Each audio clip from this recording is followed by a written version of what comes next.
Okay, so this video is going to show you how to do ice dye. So it's going to be ice tie-dye. So I thought the best thing to do to start you off is to show you all the equipment that you're going to need, just in case you wanted to try this at home. So the first thing you're going to need is something to dye. Okay, so I've got a top here which I made. And the way that we're going to dye today is using Procion dyes, which I'll explain in a little bit. But it's important to make sure that you've got a natural fibre, okay?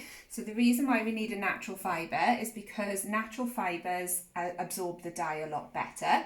If you were using something that's made from polyester, for example, if you remember, polyester is a type of plastic, so it won't absorb the dye because it's basically got a plastic coating. So that's why polyester is not very great for tie-dye. So I've just got a natural cotton t-shirt. You can pick these up anywhere. You've probably got something spare in the house, maybe even a pillowcase or something like that. Okay, so that's the first thing that we need. Then, if you remember from all the tie-dyeing we've done, it's the same thing. You just basically need lots and lots of elastic bands, or if you don't have elastic bands, anything that you can tie with, bits of string, bits of rope, etc. Okay. The third thing you're going to need is these dyes. Okay, so I've just mentioned that these are called Procion dyes. So these are reactive dyes, and they react with the fabric to get really, really amazing intense colours. They're not toxic, so it's really, really good for the environment.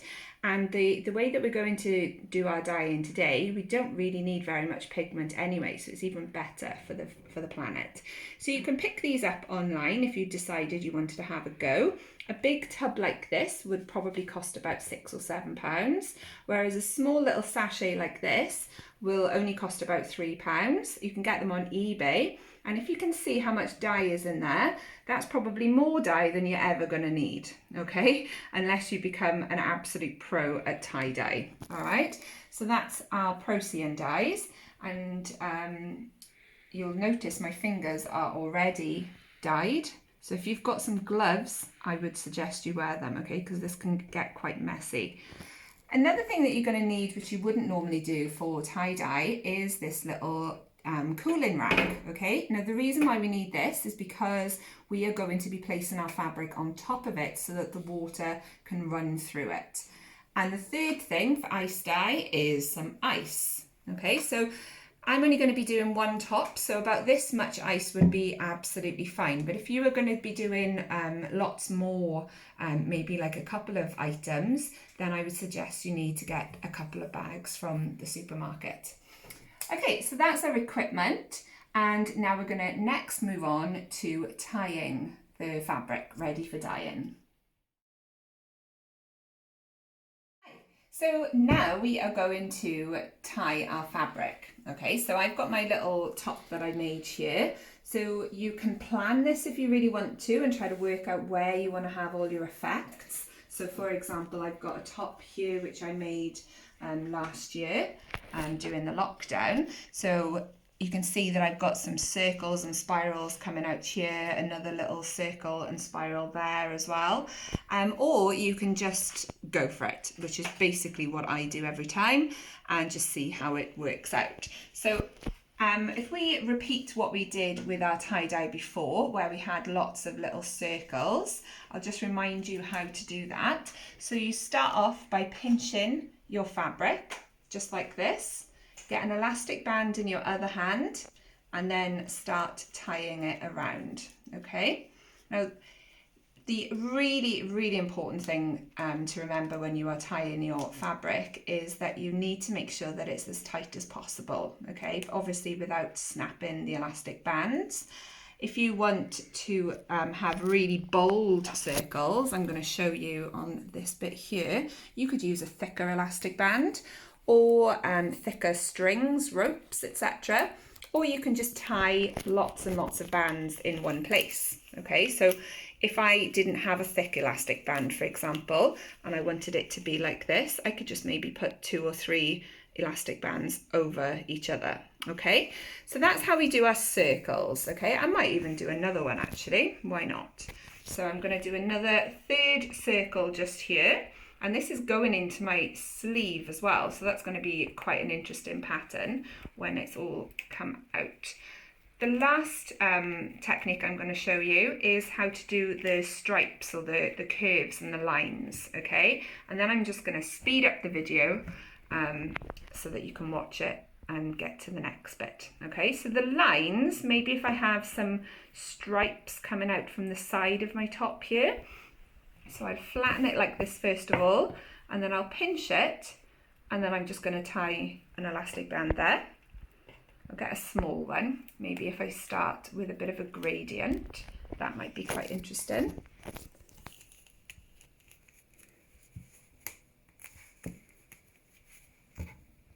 And then to get your next band, again, just flatten it and tie again. And then you just keep doing this until you've tied enough, okay? You might want to have more of a simplistic tie-dye effect where you've maybe just got a couple of circles and a couple of lines like this, or you might want to go crazy and fill the whole thing. So what I'm going to do is I'm going to try and fill as many different places as possible, and then you can come back to watch the next process when I'm done, okay? So I will see you in a moment.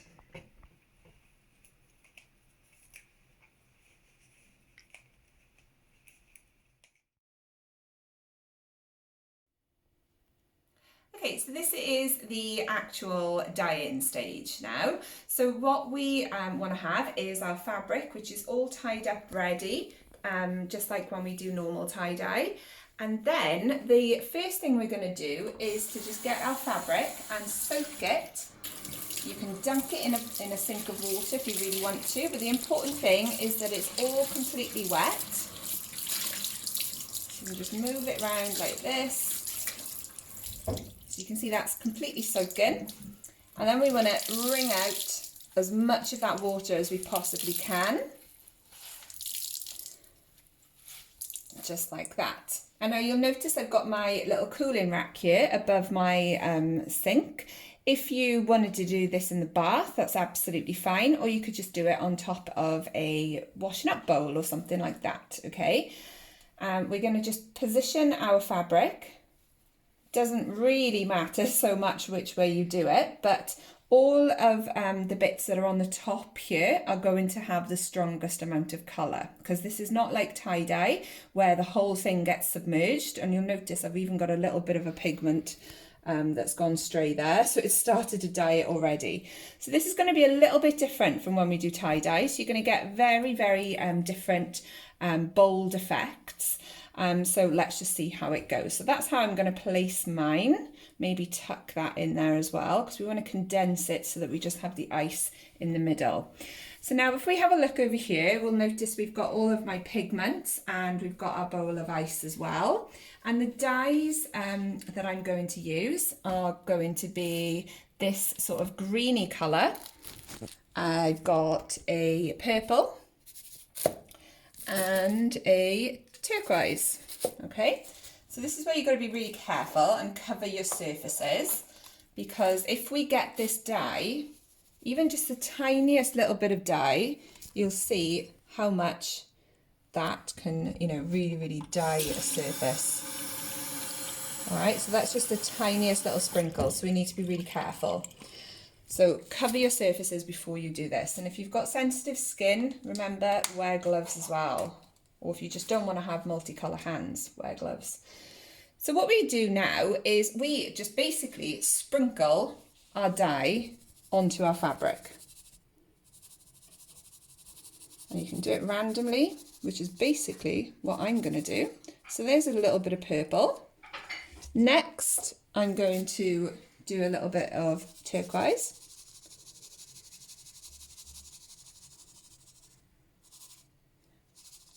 Maybe now a little bit of this green, which is kind of like a greeny blue. So it's a bit more of a deeper version of, or greenier version of turquoise. Ooh, that's going to be an interesting bit. So there, you can see, now I've covered most of that fabric and I've probably only really used about a teaspoon of dye. So you don't need very much dye at all, which is why this is pretty good if you want a cheap activity. And you can just do it with one colour as well. Now the cool thing, which I'm just going to show you, have a look at the sink underneath where all the dyes have started to soak with the water. So see where they're all starting to blend together? That's basically what's going to happen when we start to put the ice on top of this fabric. Okay, so I'm just going to add a little bit more purple just because you all know how much I'm obsessed with purple, and I can still see some white bits. Maybe a big chunk by there. Okay, so the final stage is to now get our pile of ice. If you've got big chunks like this, it would be a good idea to just place them onto here. It can also, whoops, let's try that again. It might be better off doing this in, all right, I'm just going to go for it now. I'm going to have massively purple hands, but there is nothing new about that. My hands are always multicolour. So we're just going to try and carefully place the ice so that it doesn't fall off on top to cover the entire fabric, okay? So maybe put a big chunk there because there's a big chunk of fabric.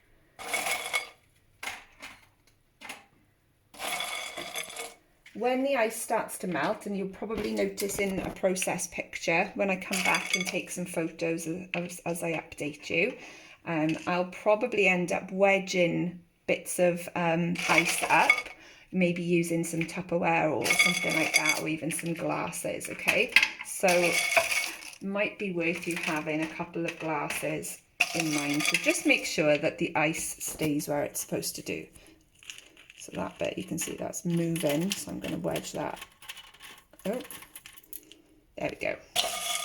Okay, so my fabric is now covered with ice. I'm just going to leave it. It could take, you know, a few hours. It could be overnight, okay? This amount of fabric, however, is probably going to all be melted, I would say, in about 2 to 3 hours. So I would just leave that there now until it's all melted, maybe top it up with a bit more ice if I need to. So I'm going to take some pictures of the process as it starts to dry, and I will get back to you. Okay.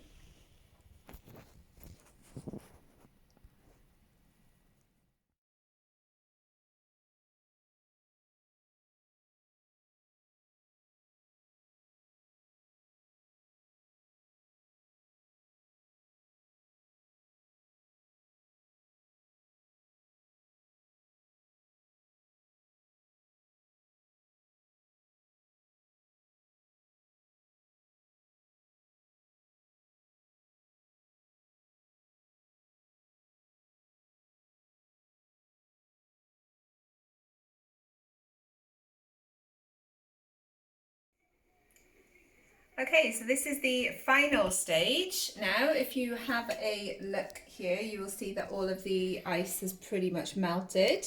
We've got some really, really interesting colours going on there as well. So we are going to now rinse the fabric. You might notice here I am joined by my glamorous assistant, Alfie Cat. He will probably run away as soon as I start splashing about with the water. So what we want to do, first of all, is to just rinse as much of this last bit of pigment off from our fabric, okay? Otherwise, if we don't rinse all the pigment off, any of the last little dried up bits, what might happen when we put it in the washing machine later, or if you want to hand wash it, it might just turn it all purple. Okay, so if you've got one colour, it's not so bad.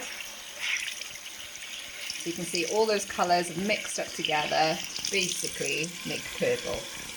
I'm going to just turn the water temperature up a little bit there.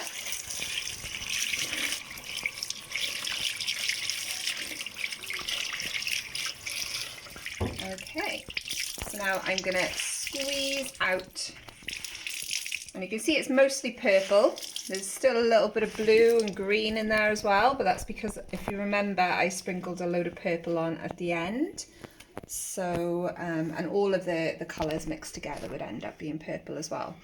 So what I'm going to do now is squeeze most of that water out and then pop it in the washing machine, just on a very quick wash, just to get that dye off. We don't want to do it too hot, otherwise all the dye might end up just you know, being boiled off. Okay, so that's the last video for me. So what I'm going to do now is pop this in the washing machine with a little bit of laundry detergent. If you just want to do it by hand, that's absolutely fine as well, but you do need to get some soap to get all that dye off. And then I'm going to show some process pictures when this is all done, and hopefully I will be wearing this in my loom video just down in the corner. Okay, I'll see you soon. Bye.